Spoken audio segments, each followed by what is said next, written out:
40-ാമത്തെ ശ്ലോകം. അപ്പോൾ എങ്ങനെയാണ് ഒരു ഗുരുവിനെ നമ്മൾ സമീപിക്കേണ്ടത്, ആ ശിഷ്യന്റെ മാനസികമായ ഭാവം എന്താവണം എന്നൊക്കെയാണ് പൂർവ്വശ്ലോകങ്ങളിൽ പറഞ്ഞത്. അപ്പോൾ പ്രണിവാദേന പരിപ്രശ്നേന സേവയാ, നമസ്കാരം. ആ നമസ്കാരം എന്തിൻ്റെ പ്രതീകമാണ്? സമർപ്പണത്തിൻ്റെ, തന്നെ ആ ഗുരുവിൽ സമർപ്പണം ചെയ്യണതിൻ്റെ പ്രതീകമാണ്. ഗുരുസന്നിധിയിൽ വസിച്ച് സേവനം ചെയ്ത് ഗുരുവുമായി ഏകീഭാവം നേടണം ശിഷ്യൻ, മനസ്സിൻ്റെ ഏകീഭാവം. അങ്ങനെയുള്ള ആ ശിഷ്യൻ തൻ്റെ ശുശ്രൂഷ കൊണ്ട് ഗുരു സന്തോഷിച്ചിരിക്കുന്ന സമയത്ത് ഗുരുവിനെ പ്രസന്നനാക്കിയിട്ട് ചോദിക്കണം എന്നാ പറയാം. എന്നുവെച്ചാൽ നമ്മൾ സമയവും സന്ദർഭവും നോക്കിയിട്ട് വേണം ഗുരുവിനോട് ചോദിക്കാൻ. മനസ്സിലായോ?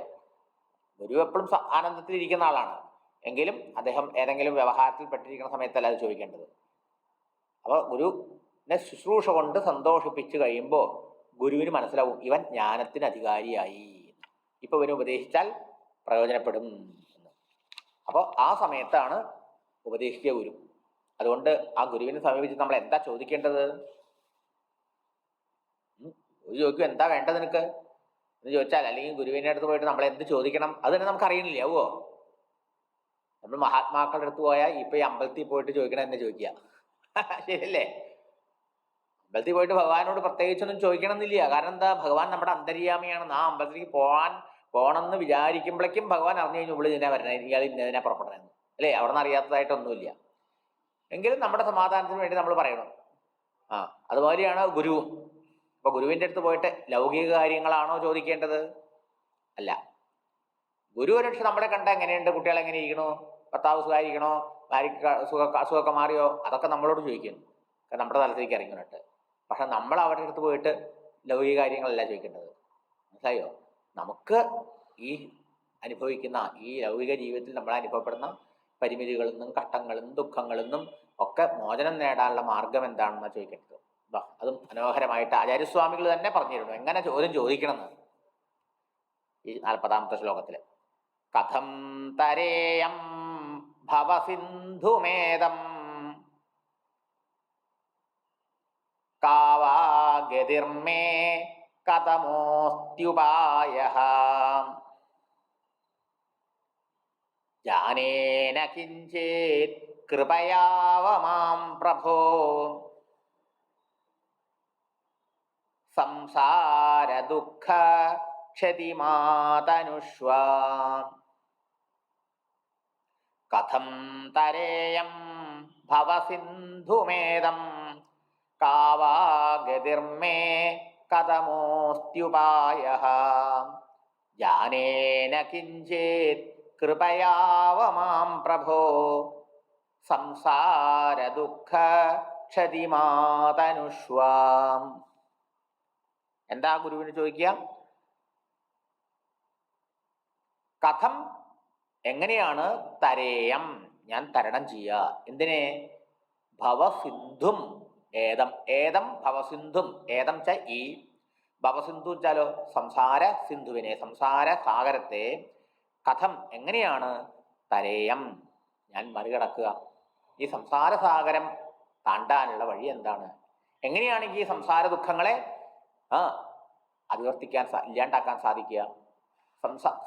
ഈ സംസാരത്തെ സമുദ്രത്തോടെ ഉപമിച്ചിരിക്കുന്നത്. എന്താ കാരണം?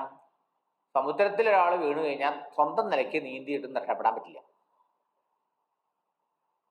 പിന്നെയോ വേറൊരാളുടെ ഹെൽപ്പ് വേണം, സഹായം വേണം, വേണ്ടേ? ഇതുമാതിരി അജ്ഞാനത്താൽ ഉണ്ടായ ഈ സംസാര ദുഃഖങ്ങളിൽ നിന്ന് രക്ഷപ്പെടണമെങ്കിൽ സംസാരത്തിൽ നിന്ന് മുക്തനായ ഒരാളുടെ സഹായം ആവശ്യമാണ്. ഒരു ഗുരുവിൻ്റെ കൃപാനുഗ്രഹമില്ലാതെ സഹായമില്ലാതെ രക്ഷപ്പെടാനാവില്ല. അവിടെ ചോദിക്കുകയാണ് എങ്ങനെയാണ്, ശിഷ്യൻ അറിയുന്നില്ലേ ഞാൻ എങ്ങനെയാണ് ഈ സാഗരത്തെ തരണം ചെയ്യേണ്ടത്, എങ്ങനെയാണ് എൻ്റെ ദുഃഖങ്ങളെ ഇല്ലാണ്ടാക്കാൻ പറ്റുക? കാവാ ഗതിർമേ, മേ ഗതി കാവ, എൻ്റെ ഗതി എന്താവും? എങ്ങനെയാണെങ്കിൽ എൻ്റെ ഗതി എന്താവും? കഥമഹ അസ്തി ഉപായഃ, ഈ സംസാരത്തിൽ രക്ഷപ്പെടാൻ എന്തെങ്കിലും ഉപായം ഉണ്ടോ? എന്തെങ്കിലും വഴികളുണ്ടോ ഗുരു? അല്ലെങ്കിൽ എന്തുപായമാണ് ഞാൻ അതിന് കൈക്കൊള്ളേണ്ടത്, സ്വീകരിക്കേണ്ടത്? എൻ്റെ ഗതി എന്താണ്? എങ്ങനെയാണ് ഈ സംസാര സമുദ്രത്തെ കടക്കാൻ സാധിക്കുക? ജാനേ ന കിഞ്ചിത്, എനിക്ക് ഒന്നും അറിയില്ല. കിഞ്ചിത് ന ജാനേ, എനിക്ക് ഒന്നും അറിയില്ല ഈ വിഷയത്തിൽ.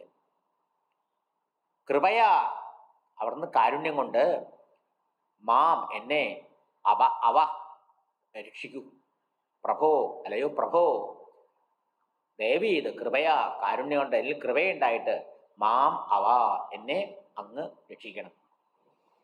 ഇവിടുന്ന് സംസാര ദുഃഖക്ഷതിം ആദനുഷ്വ, ഈ സംസാര ദുഃഖങ്ങളുടെ നാശത്തിനുള്ള മാർഗം എന്താണെന്ന് എനിക്ക് ഉപദേശിച്ചാലും.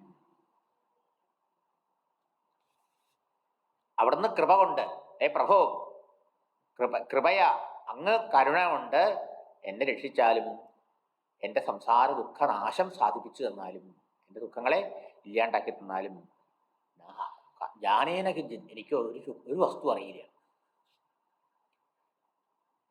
ഈ മനോഭാവമാണ് ശിഷ്യൻ ഉണ്ടാവേണ്ടത്. ഒരിക്കലും ഗുരുനാഥന്റെ അടുത്ത് നമ്മുടെ അറിവിനെ പ്രദർശിപ്പിക്കരുത്. ഓ ഇതാ ഗുരു, ഞാൻ വന്നു, എന്നെ ഉപദേശിച്ചോളൂ. അല്ലെങ്കിൽ ഗുരുവിന്റെ ജ്ഞാനം എത്രയുണ്ടെന്ന് അളക്കാൻ വേണ്ടിയിട്ട് പോകാൻ പാടില്ല. മനസ്സിലായോ? ജാനേന കിഞ്ചിൻ, ഈ ഒരു ഭാവം, എനിക്കൊന്നും അറിയില്ല എന്നുള്ള ഭാവത്തിൽ വേണം ഗുരുവിനെ സമീപിക്കാൻ. അതൊരു ഭാവന മാത്രമാണോ? ചിന്തിച്ചു നോക്കൂ. ശരിക്കും നമുക്ക് എന്താ അറിയാം? എന്താ നമ്മൾ ഈ ജീവിതത്തിൽ അറിയേണ്ടത്? അവനവൻ ആരെന്നാ. ആ കാര്യത്തിൽ നമുക്ക് വല്ല അറിവുണ്ടോ? നമുക്ക് ഈ ലോകത്തിലുള്ള എല്ലാം A to Z worldly knowledge നമുക്ക് അറിയണ്ടാവും, ഇല്ലേ? വിരൽത്തുമ്പത്തുണ്ടാവും. പക്ഷേ ഈ അറിവ് വലുത് നമ്മളെ ദുഃഖത്തിൽ നിന്ന് നമ്മളെ മോചിപ്പിക്കാൻ സഹായിക്കണ്ടോ? ചിന്തിക്കൂ. നമ്മൾ നേടിയ നേട്ടങ്ങളോ, നമ്മൾ ഇന്നോളം നേടിയ അറിവുകളോ, നമ്മുടെ സമ്പാദ്യങ്ങളോ, നമ്മൾ നേടിയ സ്ഥാനമാനങ്ങളോ, ഇതെന്തെങ്കിലും നമ്മുടെ ദുഃഖത്തെ ഒരു ഇഞ്ചെങ്കിലും ഇല്ലാണ്ടാക്കിയോ? ഇതൊന്നും സാധിച്ചിട്ടില്ല. താൻ ആരാണെന്ന് അറിയാതെയാണ് ഈ ലോകത്തിൽ പലതിനെയും അറിഞ്ഞു എന്ന് പറഞ്ഞ് അഹങ്കരിച്ച് നമ്മൾ നടക്കുന്നത്. ശരിയോ? ശ്രീരാമകൃഷ്ണദേവൻ പറയും, അവനവനെ അറിയാത്ത അറിവ് നിറച്ച് ബോർഡിൽ 0 എഴുതണ പോലെ ഇത്ര. 0 എഴുതി, ആ 0ന് വിലയുണ്ടോ? ഇല്ല. 0 നിരത്തി എഴുതിക്കോളൂ, അതിന് വല്ല വിലയുണ്ടോ? ഇല്ല. ആദ്യത്തെ 0ന്റെ ഇടതുവശത്തൊരു 1 ഇടൂ, അപ്പോഴോ ആ വിലയില്ലാത്ത 0ന് വിലയായി, ഇല്ലേ? ആ 0ന് വിലയുണ്ടാക്കിയത് ആ 1 അല്ലേ? ആ 1 0ന്റെ ഇപ്പുറത്ത് 1 ഇടണ പോലെയാണ് അവനവനെ അറിയണത്. അത്രേ. ഞാൻ ആരാന്നറിയണത്, എൻ്റെ യഥാർത്ഥ സ്വരൂപം എന്തെന്നറിയണത്. അപ്പൊ അവനവനെ അറിയാത്ത ലോകജ്ഞാനം മുഴുവനും 1 ഇടാത്ത 0 മാത്രം. ആ 0 എത്ര നിരത്തി കഴിഞ്ഞാലും, ബിരുദങ്ങൾ എത്ര നമ്മൾ കൂട്ടിയാലും അതൊക്കെ 0. മനസ്സിലായോ? അവനവനെ അറിയണ അറിവോ ആ 0ന് വില കൊടുക്കുന്ന ആ 1ന് സമാനമാണ്. അത്ര സിമ്പിളായിട്ട് പരമഹംസർ പറയാം രാമകൃഷ്ണദേവൻ. അതുകൊണ്ട് പറയാം, ജാനേന കിഞ്ചിത്. ശരിക്കും അങ്ങനെ നോക്കി കഴിഞ്ഞാൽ എത്ര വലിയ പഠിപ്പുള്ള ഭൗതിക ലോകത്ത് എത്ര വലിയ പഠിപ്പുള്ളവനാവട്ടെ, എത്ര ജീനിയസ് ആവട്ടെ, അവനവന്റെ സംസാര ദുഃഖത്തിന്റെ കാരണം എന്ത്, ഇതിന് രക്ഷപ്പെടാനുള്ള വഴി എന്ത് എന്ന കാര്യത്തിൽ നമുക്ക് എത്ര ആൾക്കാർക്ക് അറിയാം എന്തെങ്കിലും? ഇല്ല. ഞാൻ കിഞ്ചിത് നയാനെ, എനിക്കൊന്നും അറിയില്ല ഗുരു, അങ്ങെല്ലാം അറിയുന്ന ആളാണ്. അതുകൊണ്ട് അങ്ങ് എന്നെ രക്ഷിക്കണത് കൃപ കൊണ്ട് മാത്രമാണ്. അതുകൊണ്ട് കൃപയാ മാം അങ്ങ് എന്നെ കൃപ കൊണ്ട് പ്രൊട്ടക്ട് ചെയ്താലും രക്ഷിച്ചാലും, സംസാര ദുഃഖക്ഷതിം, ആ സംസാര ദുഃഖത്തിന്റെ നാശത്തെ ആദനിഷ്വ, ചെയ്തു തന്നാലും സാധിച്ചു തന്നാലും, ഗുരുവിന്റെ കരുണ തന്നിൽ അതിവേഗം ഉണ്ടാകുന്നതിന് വേണ്ടി പലതരത്തിലുള്ളതായ തടുക്കാൻ കഴിയാത്ത ദുഃഖങ്ങൾ അനുഭവിക്കുന്ന ഈ സംസാര സമുദ്രത്തിൽപ്പെട്ട് ഉഴലുന്ന തൻ്റെ ആ അവസ്ഥയെയും താൻ അനുഭവിക്കുന്ന ആ ഭയത്തെയും ഗുരുവിനെ അറിയിക്കുകയാണ്, ഉണർത്തിക്കുകയാണ് ശിഷ്യൻ ഈ ശ്ലോകത്തിൽ ചെയ്യുന്നത്. ഹരിയോ.